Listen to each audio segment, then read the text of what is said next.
Three Corners is just your average small town, standing on the banks of a flood-prone river with a large pub anchoring the village at a once famous three-way intersection. Now it's simply convenient, as people chase the country dream, the country lifestyle, just not the unceasing agricultural workload.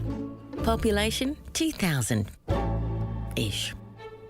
But like all small towns, scratch the surface and you'll be surprised at what you find underneath. In that sense, Three Corners is really no different to any other small town I know, except perhaps for some of the characters you might meet.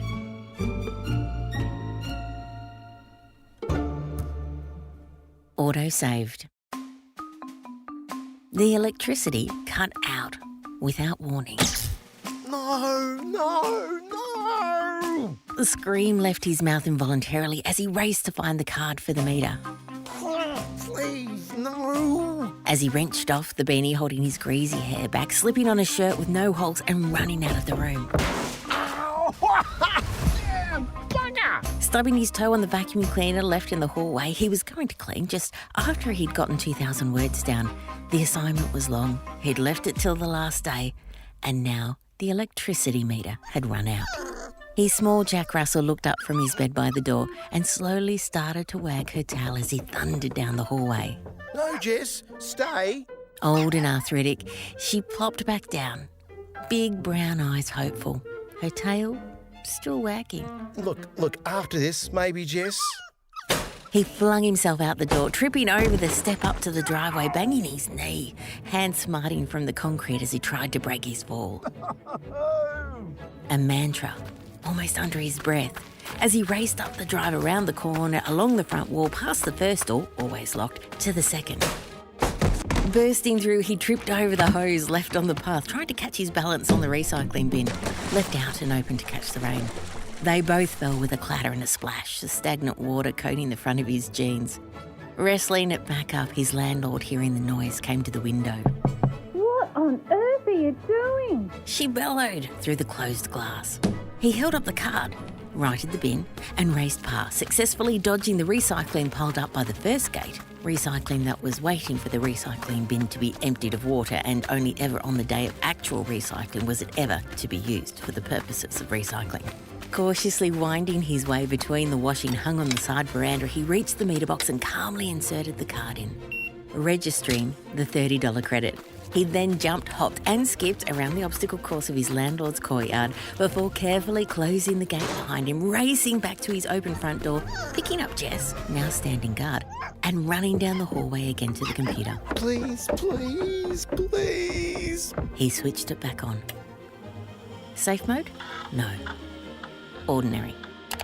Typed in his password and prayed so fervently that Jess, still on his arm, yelped. Oh, sorry, little one. He nestled her gently in his lap as he bent over, willing the computer to help him out. Oh, damn it.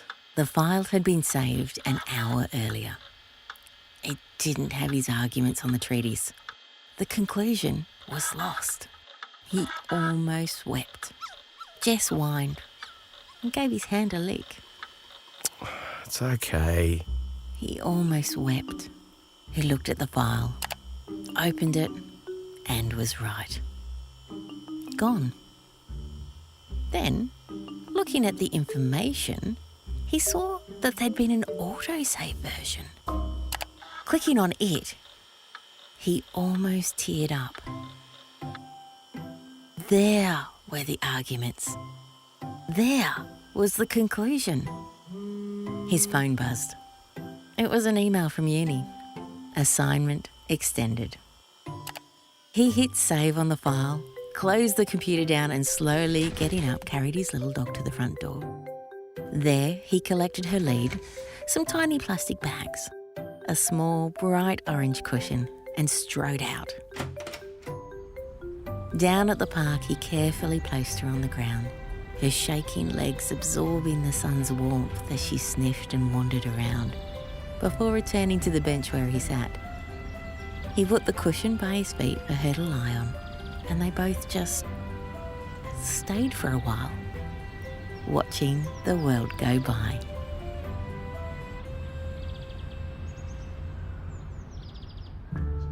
Today's episode of Three Corners was produced by our maestro Postie. and featured the spotlight tones of Jason Myatt. Katie. and Jack. For more stories, head to talesfromthreecorners.com.au or subscribe to wherever you listen to your favourite podcasts.